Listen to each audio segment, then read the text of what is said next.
Hey guys, Discipline Magic here, and there's a very interesting rumor going around the internet. Apparently cats don't communicate to each other by meowing.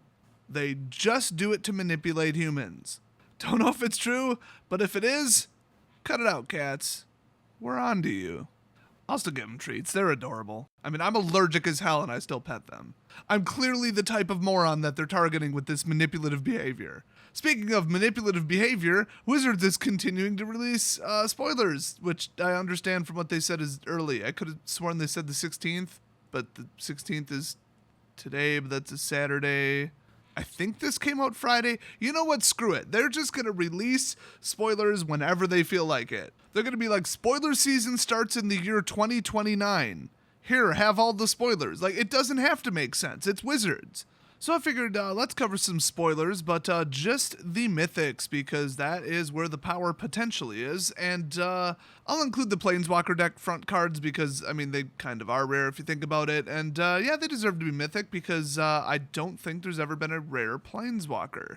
Yes, people in the comment section, it depends how you measure it. So first up, brand new one, we've got a Johnny, Adversary of Tyrants. I don't know why, but I love that artwork. Probably because blue artwork is like the coolest, although purple, obviously, you guys know I collect that as well. But this would probably look just nuts in foil depending upon how they did it. So this is a 4-cost 4 loyalty, which is awesome. I mean, that is just the perfect Planeswalker right there. I mean, 3 costs tend to be kind of weak. Pardon my sore throat today, by the way. I was outside sucking up all that delicious pollen. I love the outdoors. So it is double white, but it's only 50% white. So I guess that would make it a little bit harder to cast in a 3-color deck, but that's about it. And that's appropriate. That's cool. I like that. So his +1 is put a 1/1 counter on each of up to 2 target creatures. Doesn't even have to be ones you control, which you can do all kinds of screwy stuff with that. Especially with -1 counters being transferable and that kind of stuff. You could take out some of their Amonkhet creatures' recurring abilities. -2, return target card with converted mana cost 2 or less from your graveyard to the battlefield. I do like that 2 or less, because it's like, it's not nothing, and it's straight to the battlefield, not tapped, not nothing, but no haste, no lifelink, Whip of Erebos.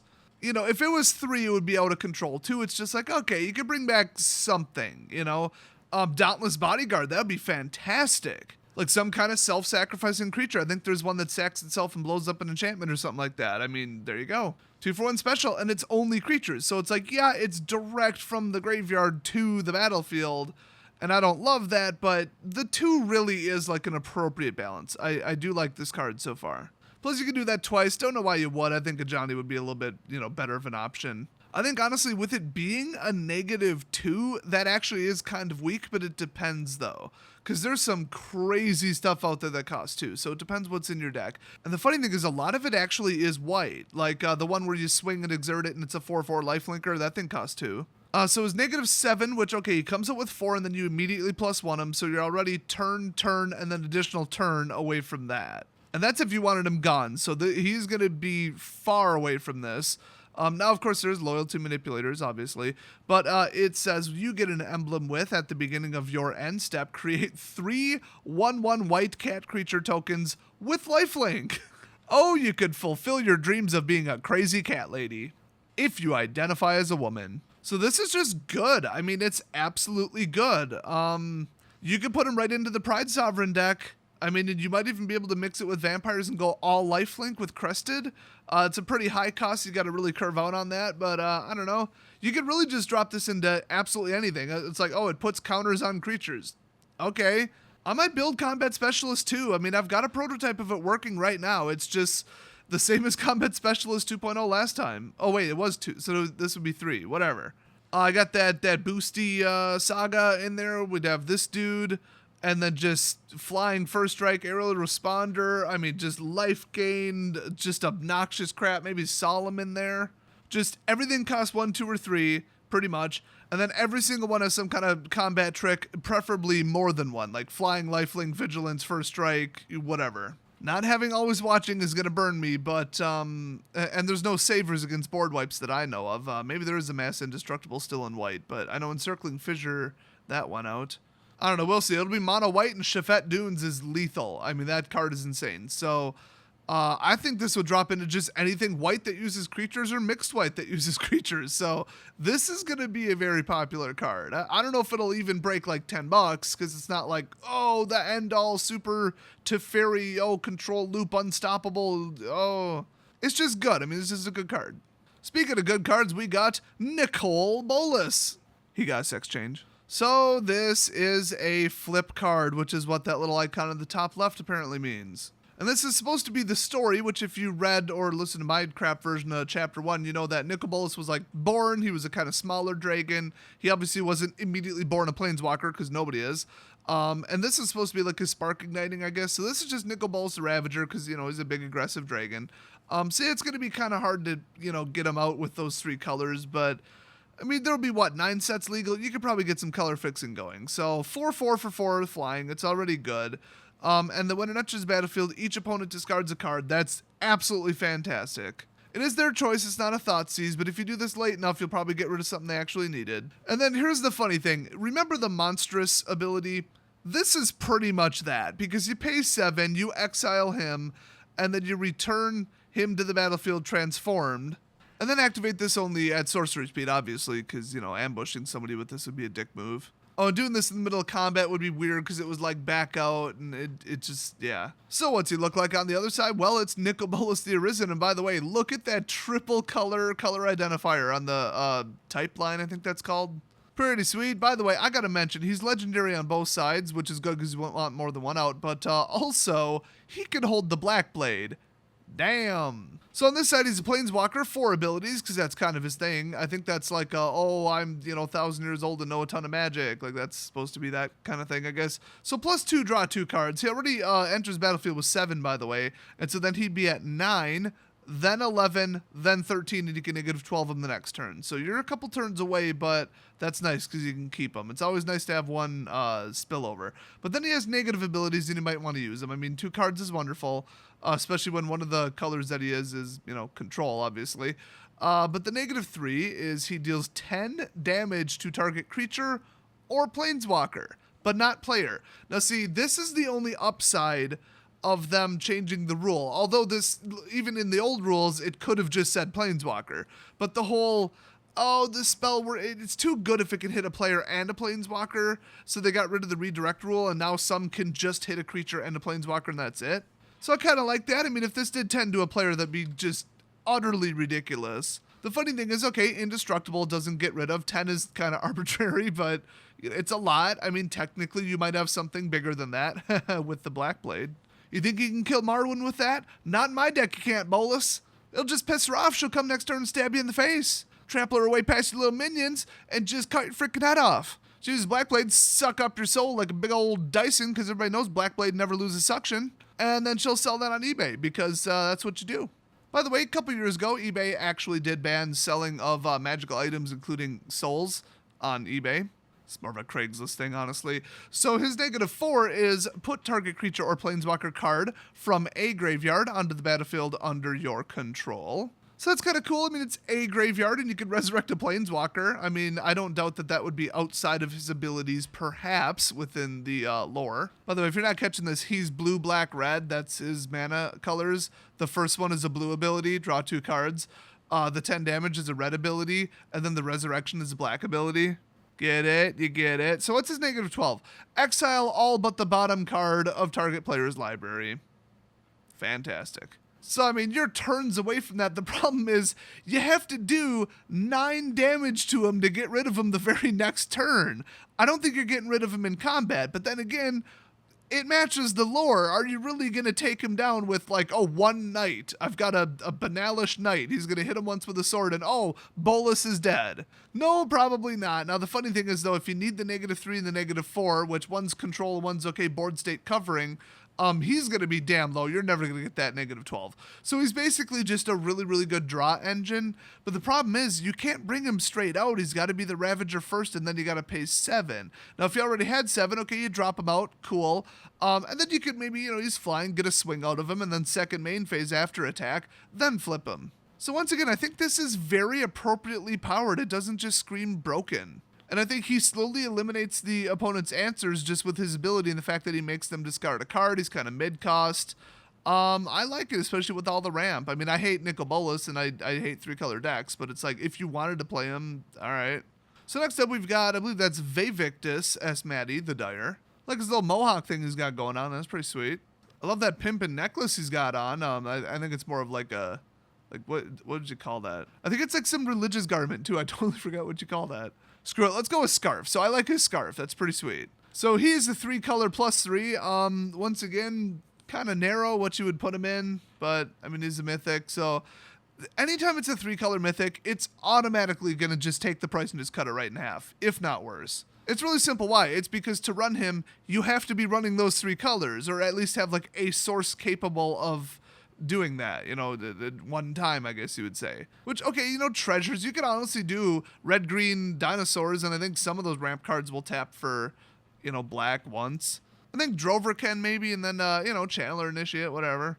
So this is a 6/6 flyer, which is pretty good for 6, and when it attacks, for each player, choose target permanent that player controls. Those players sacrifice those permanents, so in multiplayer, that's pretty nuts. Oh, I get it, Brawl. That's why they did this. Each player who sacrificed a permanent this way reveals the top card of their library, then puts it onto the battlefield. If it's a permanent card, this doesn't say may, guys.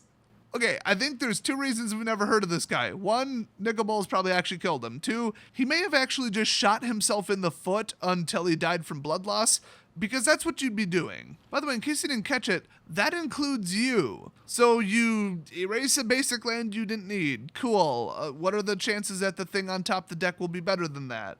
Or as good? Pretty good. I mean, you can get rid of some dumpy little crap token, whatever, some little zombie or something, whatever. Sapperling, I don't know, ramp you no longer need, whatever. And then maybe you flip up something horrific, you know, some like Carnage Tyrant or, I don't know, Zakama or, oh, probably not Zakama. I think that one's off color. No, maybe that one is the one that matches. I'm thinking of that other one. So, I mean, if you can control what's on top, which, I mean, there's a lot of scry right now, you might be able to do it. Now, a lot of it's green-blue mix, like Nissa, but, I don't know, you could do like Vizier maybe, and there's a couple green scries. So that's kind of cool, but I mean, you can't even swing with them if you don't have a permanent left that you want to get rid of, so you will like end up slowly nuking your lands in all likelihood. It's getting narrower and narrower where you would possibly put this guy. But yeah, you choose your opponent's best permanent, and then what are the chances that something worse will come in, or as good? It's probably going to be, you know, something less beneficial to them, I should say. When I meant worse for you, but, you know, whatever, you know what I mean. I mean, you blow up their 7/7 or whatever, and then they top deck a land. And then the other thing is it says if it's a permanent, they put it onto the battlefield. Otherwise, it's just revealed, and that's it. And then you put it back face down and draw it the next turn. So if it's a counter spell or something, cool, now you know they have it. If it's any instant or sorcery, I guess an enchantment would pass. Not sure about the rule on auras. I think you're allowed to attach it. I'm not sure. Artifacts would pass. I mean, a vehicle may or may not help them. But yeah, instants and sorceries, they get nothing. So you just blew up their best permanent, and now they get nothing. So it's not bad. I think it's, like, why? I mean, if you're already playing these colors and you can ramp to 6, I guess throw him in, but he's just really kind of bad. So next up, Rogue's Gloves. And you might be thinking to yourself, Desolator, that's not a mythic. You know what? It gets Desolator honorary mythic status because this card is insane. It's in my top 10 favorite cards of all time. Yes, I know there's actually better ones. There's just blue auras, but you can move this. You can't do that with an aura. I think there's actually a better version of literally this card, though. I think it's like 1 to get out and 2 to equip or something like that. But still, this was in Banana Deck. It's amazing. I love it. So 2 cost, 2 equip. Very reasonable. 1 equipped creature deals combat damage to a player, you may draw cards. So no boost, no nothing, no unblockable, no flying. Okay, it would be too good if it was. But you throw this on something, and just boom, you start drawing cards. And there is I think a 1 cost blue, I think it's called Curiosity or something like that. I think it's still legal right now. Throw that on a creature, and every time they hit, you draw a card. And I think there's like another card that does that, and another card that does that, and there's a lot of trample right now. So in fact, I think there's a card that grants trample and then says for every creature that hits, draw a card. So you might be able to get a little thing going here, you know, get some, draw, maybe put Vizier in there, maybe get some free casting with Rashmi, and you are all set. I might even build that deck. So I just absolutely love this card. They kept that totally epic artwork. I've got a set of 4 foils of this. I absolutely love it. So next up, the front cards from the 5 Planeswalker decks. First, we've got a Johnny, and by the way, these are all mono-colored, like I suspected. So remember, these aren't supposed to be good, but if they are even vaguely good or could go into some kind of deck, which, I mean, this one already costs 5, they are probably going to hit $10 because nobody's opening as many of these as if there was only 2 unique decks. So 5 for 5, very nice. +2, you gain 1 life for each creature you control. Repetitive Congregate, I mean, that's pretty good. Repetitive life gain triggers that you have to do absolutely nothing for. I mean, I guess, you don't have to pay mana for it, I should say. They are pretty darn good. So it's -3 is creatures you control get +2/+2 until end of turn. Blanket boost, love it. And is -9, which you are only 3 turns away from the second that you drop him in, because you'd immediately go to 7, then 9, then boom, light it. I guess that's not even technically 3 full turns, but anyway. Put X 1/1 counters on target creature, where X is your life total. Boy, I don't think that I would -9 him if he had 9. I would not want that to backfire. It's like, okay, cool, and then they fatal push it. But I mean, if you think it's lethal that turn, or you can protect him with, ironically, another card with a Johnny on it, Heroic Intervention, go for it. I mean, hey, Blossoming Defense, Dauntless Bodyguard, or whatever that card's called, why not? So this is not astonishing, it's just good. I mean, the 5 for 5, that's cool, but the 5 cost at all, is he good enough? I mean, he's pretty good. You can only do that -3 once, but just the life gain alone, I would put him in a Crested Sunmare deck in a heartbeat. I think he's a little high on the curve. I don't see anybody really going after this too heavily. So let's look up the next one, Liliana, the Necromancer. You ever notice how they put 0 effort into a cool name for any of these? It is just so lazy. It might as well just say Liliana the Planeswalker. So what does everybody's favorite black female Planeswalker do? Well, she has an unknown amount of loyalty for 5. Thanks for that. I can't imagine it being 6. I could see it being 4 though. So 5's pretty reasonable, though, for a cost. So +1, target player loses 2 life. That is absolutely pathetic. I mean, it's unblockable damage. I wouldn't completely write it off, but that's just so not, it doesn't work with anything. It doesn't really do anything. But if she was an unblockable creature that did 2 damage, everybody would think she's great. So it's not terrible. It's just not great. I mean, the fact that it's a plus, though, very nice. So -1, very nice there. Return target creature card from your graveyard to your hand. So automatic recycling. And remember, cards that come back from the graveyard repeatedly are really, really powerful or I should say, they're really expensive if they're powerful. They usually hit $20+. We're talking the Phoenix, that's 36 or something right now. It's outrageous. Way back, it was, I think from Theros, it was a 2/1 that kept coming back. Shadows had a Mythic Zombie that did that. I think that thing hit $20. Then you got Scrap Heap Scrounger. I think that hit $14 at one point. So good ability if you can use it reliably and repeatedly for cheap. And -1, I mean, I'm sure she could do that a lot of times. And her -7, destroy up to 2 target creatures, put up to 2 creature cards from graveyards onto the battlefield under your control. Now, because of the resolution sequence, I think you wouldn't have to declare the targets until resolution time. I'm not sure, though. I'd probably have to read the card ruling because this is a little bit different than what I'm used to because it's not an actual spell. Should make a difference, though. I'm not sure. I mean, it doesn't literally say target creatures, and I think they did that on purpose. So I think you choose them at resolution time. So that's crazy. If you get her to that, that's crazy. That's why I think it's probably not 5 loyalty, because then she'd be at 6, and then 7, and then boom, do it.